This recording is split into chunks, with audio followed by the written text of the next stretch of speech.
Hello friends, Jai Shri Ram. By now you must have heard that the Netflix series Mandala Murders has pathetically doomed. It has failed pathetically. IMDb is giving it rating of 6 out of 10, and IMDb usually gives good rating on the better side it gives, so it has received almost 50% rating. So this video is not about whether this series is good or bad. It's definitely bad, it's a given. But I like to explore why this series is bad, what has gone wrong, so that if this video reaches the makers, which is very unlikely because very few of you subscribe and very few of you share it. But still, if it reaches the people who made this web series, then at least they should know why people are hating it so much. So first things first, will I recommend it? I'll not at all recommend it. I feel although the concept was great, the writing is bad because it is based on one story on a novel, and 50% of the story was cut out. And then it was filled with 50% rubbish.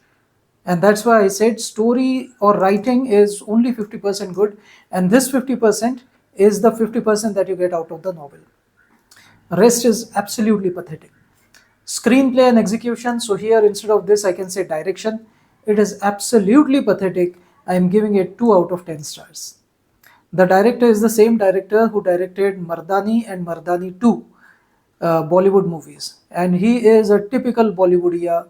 He took a nice script, he threw out half of the script, filled out his garbage, and even to that 50% script he did not do justice.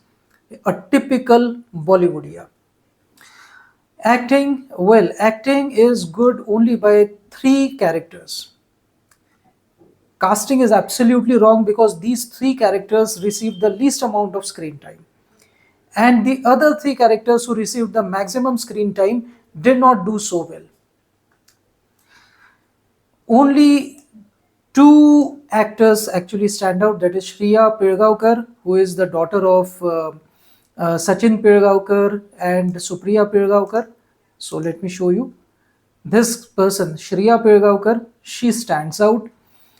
Piloo Vidyarthi also stands out. She is the ex-wife of Ashish Vidyarthi. Ashish Vidyarthi means the villain of Bichu movie. In 2000, Bichu movie had come. So Ashish Vidyarthi is the villain of that movie. Please see that movie and please see the role of Ashish Vidyarthi. He has done a great role. Similarly, Piloo Vidyarthi is also an accomplished actor and she has played her part well. And the third good actor is Raghubir Yadav. He is the same person who played the role of Pradhanji in Panchayat. But all these 3 were given very little screen time. And most of the screen time is eaten up by these 3 people, Vani Kapoor, Suveen Chawla and Vaibhav Rajgupta. And all 3 of them did not do justice to the role. Vani Kapoor, you can only remember her as Indian Gal Gadot. Who is Gal Gadot? Gal Gadot is the heroine from Hollywood, from Israeli origin, by the way, and that's why I like her, because she is an Israeli by birth. And she does the role of Wonder Woman in Hollywood. So yeah, this first cast, Vani Kapoor, she has completely tried her level best to look like Gal Gadot, and that thing she has done fantastically. But other than that, acting wise, she does not show grief on her face, she does not show anger on her face. Basically she is very thokra kind of a person. She just does not act, but she looks like Gal Gadot. That is one credit that we can give to Vani Kapoor. Also she has maintained her physique very well. That credit can also be given, but acting wise, not a good actor. Surveen Chawla, I really don't know why Surveen Chawla is given so many roles in all the Netflix flicks that they give. So no matter which web series they make in Hindi, Netflix gives a chance to Surveen Chawla. Here also unnecessarily she was squeezed into the script. Her entire character was absolutely unnecessary. She is shown to be a politician, and she has a beef with her husband, and she then takes him out of her way and everything. Unnecessary plot. That plot was so much devoid of the original theme that I feel if that would have been taken out, at least one episode could be reduced. Unnecessary. Then and of course she has a baby face. She does not look like a politician. She does not look like a bad politician. She does not look like a tough girl. So I think this Vani Kapoor should have been given that role, and she could have been in the role of. But she does not look like a CBI officer either. So basically, she did not have a place in this web series. But still, I don't know why Netflix likes this girl so much. They have brought her in.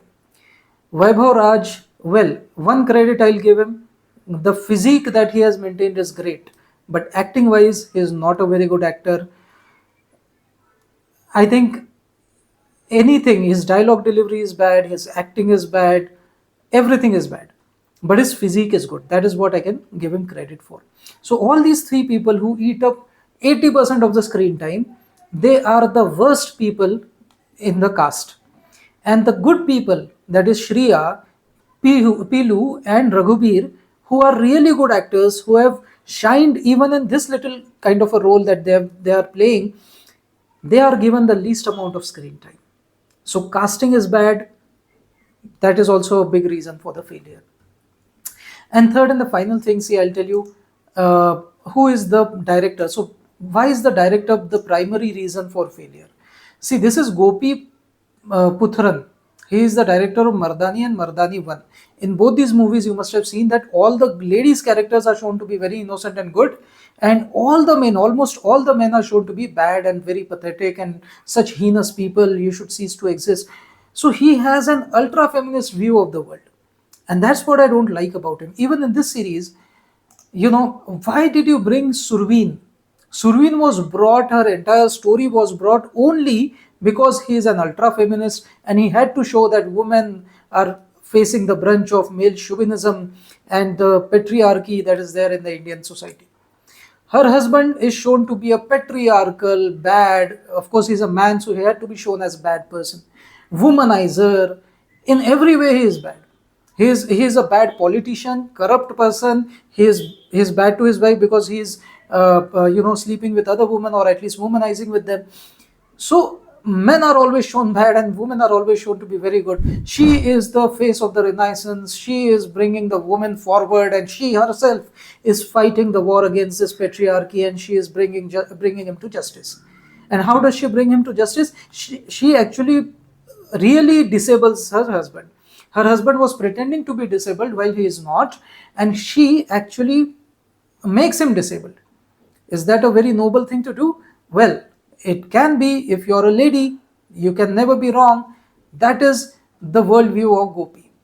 And that's why I didn't like it at all. Director is the primary reason why this web series is going to fail. Another reason, which again relates to the director, is the choppy screenplay, because there are so many plots and you have to show all these plots all at once. Means you won't let one plot end and then start another plot. No, you will show all of them together like a khichdi. Okay, and then you expect people to understand what is going on, which is really rubbish. You should have used the technique that Lost TV series had used, the American TV series Lost had used.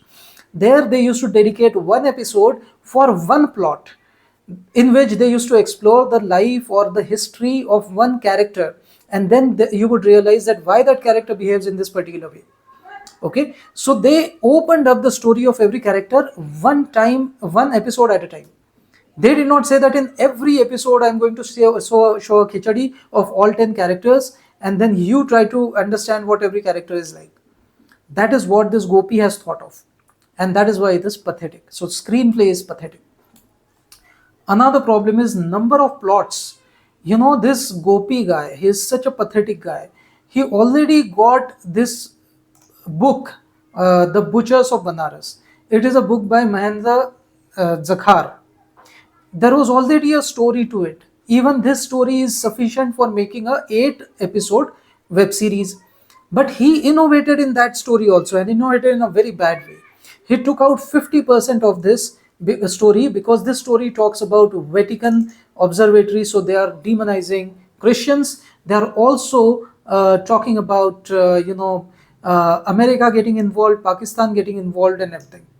So the lady lead character is a Pakistani American. She is an FBI agent.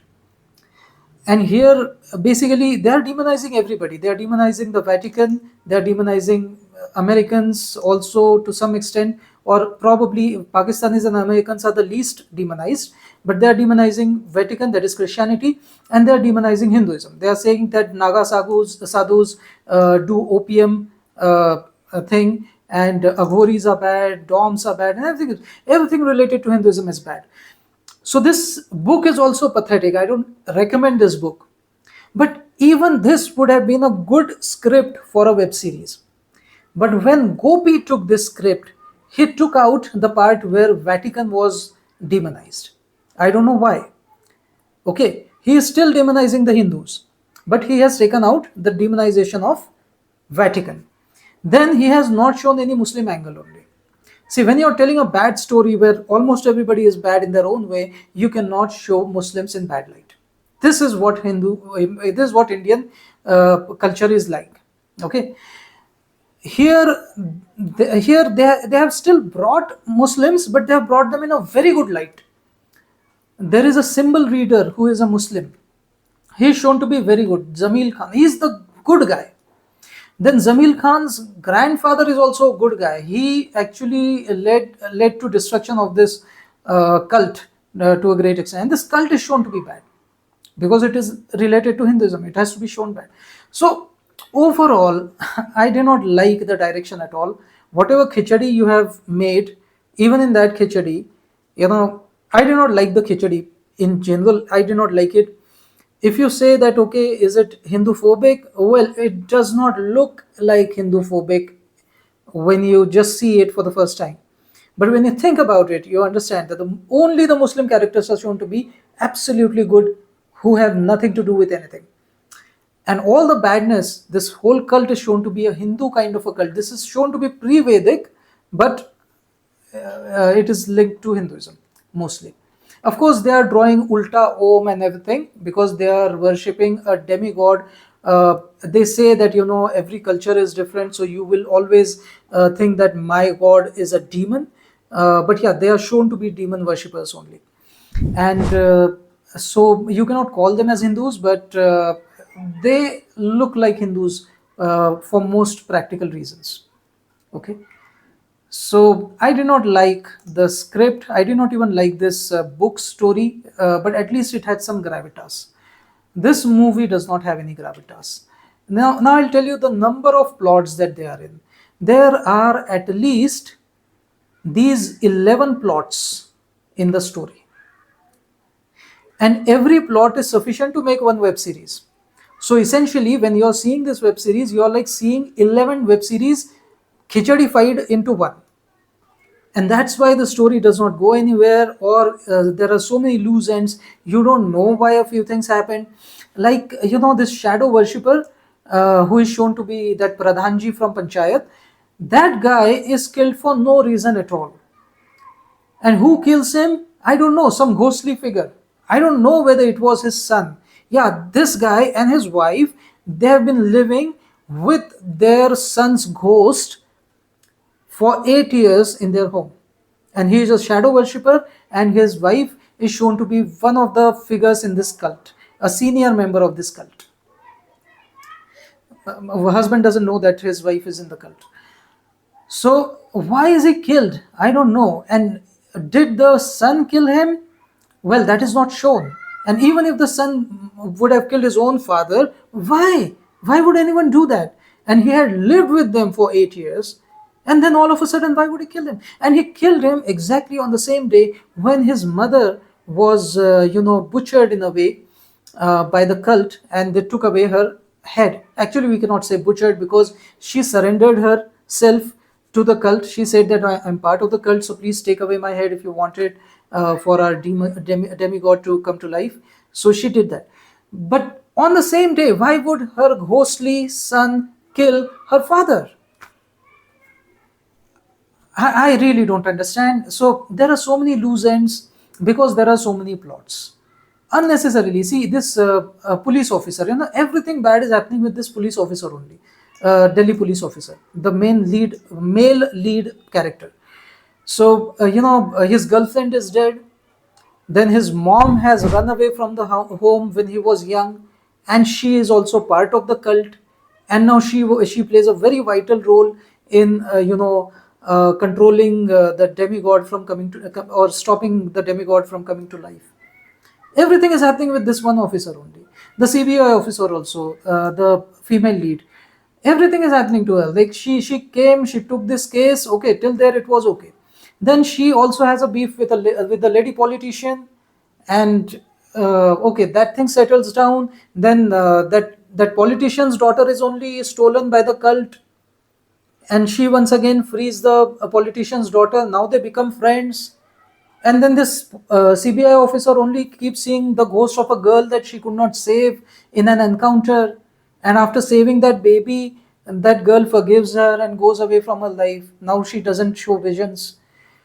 And then this same CBI officer's grandmother had built that machine which grants wishes to people after taking their thumb. And she was a nuclear scientist, by the way. And then she was responsible for this cult's demise. And in this life, lady CBI officer leads to the end of that cult. I mean, what is happening? Everything is happening to the lead characters only. Why are other people not involved? Everything happens to these two people only. Just like in the US, you will see in every Hollywood movie, every natural calamity happens in New York only. Every alien invasion happens in New York only. Why? I mean, come on, yaar. This used to work during the 90s or during 2000s, but now it looks very stupid. And for Netflix to do this, I really don't understand. See, you should pick better script and better directors. And one more problem with this series is that the casting is absolutely bad. Now she has a baby face, she was casted because Netflix pays a lot of attention towards story and direction. Here in this case, direction was still bad and story was also khichadified, and I didn't like it. But usually Netflix pays very little attention towards acting because it comes from the American mindset. It's an American company. In Hollywood also, you see, acting is not given as much importance as direction and storytelling is. So here, anyways, none of these people had a chance because they were working on a Netflix flick, and Netflix does not pay attention towards acting. So they did not have a chance of giving you good acting. Still, Shriya steals away your attention sometimes because she is a good actor. Her one still can pass on more emotion than what many of these three actors can pass on in an entire episode. Her one still, maybe 5 seconds, is better than this lady Gal Gadot, the Veena Kapoor guy, or this Surveen Chawla, or Vaibhav Raj in an entire episode. Same goes for Piloo Vaidya. Amazing work by Piloo Vaidya. And Raghuveer Yadav, he's an accomplished actor. You put him in any role, he gets settled over there. So he's a great, he's just like Pankaj Tripathi. You put him in any role and he's so versatile that, he imbibes that role into himself. So that's great. These three people, they still steal the show. And these three people who are given the most amount of screen time, uh, you won't even remember their acting. And in some cases, this Vaibhav Raj is past. I couldn't even recognize that this is Vaibhav Raj only. I thought he's some other fellow because there are so many people going around and there are so many plots going around here. I got confused. I thought it must be another lead actor. They don't even look alike, and a very pathetic execution. So these are all the reasons why this web series is not going to work. And yeah, please, these stories, see this Mahendra Zakar also, I like to give him a message that try to call out spade as a spade. There are three major cultures in the world: Christianity, Islam, and Hinduism. Hindus are the best culture. We are the oldest culture. We live and let live. Okay, we have never done colonialism. We have never done slavery. We have never done anything bad. Then why do you demonize Hindus? Second, okay culture is Christianity. Christianity is still better than Islam. They have a concept called forgiveness, granting the forgiveness. And that's why they usually don't hold the grudge, and they don't, uh, do terrorism. At least terrorism is not actually preached in Christianity. So that is still an okay culture. You're demonizing that also. And the one problematic culture that the world has, that is Islam. I don't know why people show it in a good light all the time, or probably they are too afraid of it. So all these book writers and all the other screenplay writers, or whatever Bollywood here people are there, I really don't understand, why don't you call out the elephant in the room? Why don't you ever say that which is the one madhab which teaches terrorism, which teaches that humanity should be divided into Momin and Kafir, and then anything can be done to the Kafirs? Why don't you talk about that madhab, which is actually the problem of the world? You don't talk about it. And you always point finger at the best religion in the world, which is Hinduism. You point finger at the second best religion in the world, which is Christianity, which teaches you to forgive the next guy. You always point fingers at these two religions. I really don't understand why. So overall, I didn't like the series at all, and I saved you time of seeing this series. You would really bang your head against the wall if you would see this series. So much of kichadi, and there's no point in watching here. Why do we want to demonize ourselves? I mean, someone is demonizing us, and we want to watch it and give them screen time. I really don't understand why. So this is exactly the reason why Netflix is boycotted so many times. In this web series, of course, they have said that this cult is different from Hindu, or they have not said it directly, but they are shown to be shadow worshippers, or tantric kind of people. But still, why demonize them? That's the main thing. And why don't you demonize the real madhab that actually teaches terrorism, does all these kind of bad things? You don't say a word about it. There's only one Muslim character, which is Jamil, and his grandfather was also shown. All these are shown to be pristine characters, very good characters, perfect characters. Nothing bad about them. They've never done anything bad. Really, do you see Muslims like this in the real world? So, overall, Netflix and people in general should really grow up, and they should call out the elephant in the room. Anyways, if you still want star rating for this web series, if you have the audacity to ask me for a star rating for this kind of a shit, I would give like 1 star. At max, take 2 stars, because at least the book had a good story and you maintain at least 50% of the story. And yeah, you did not call out the Hindus directly for that, okay? And yeah, you had shown male chauvinism and everything, but it's just one small little part of your story and not the entire story. For that, okay, take one more star. So 2 stars. 2 stars is maximum that this web series can get. Until next time, this is Amit signing off. Jai Shri Ram. Thank you so much for seeing the video till the end. It does mean a lot to me. Could you also please see the video description? It has index, link to the study material, and also if I've shown any products in this video, then the purchase links to those products. The comment section is open for your suggestions and also for your doubts. I always answer to the first 100 comments on every single video. If you want to support my work, here's my QR code, or my UPI ID is amit.shirasao@UPI. Until next time, this is Amit signing off. Jai Shri Ram.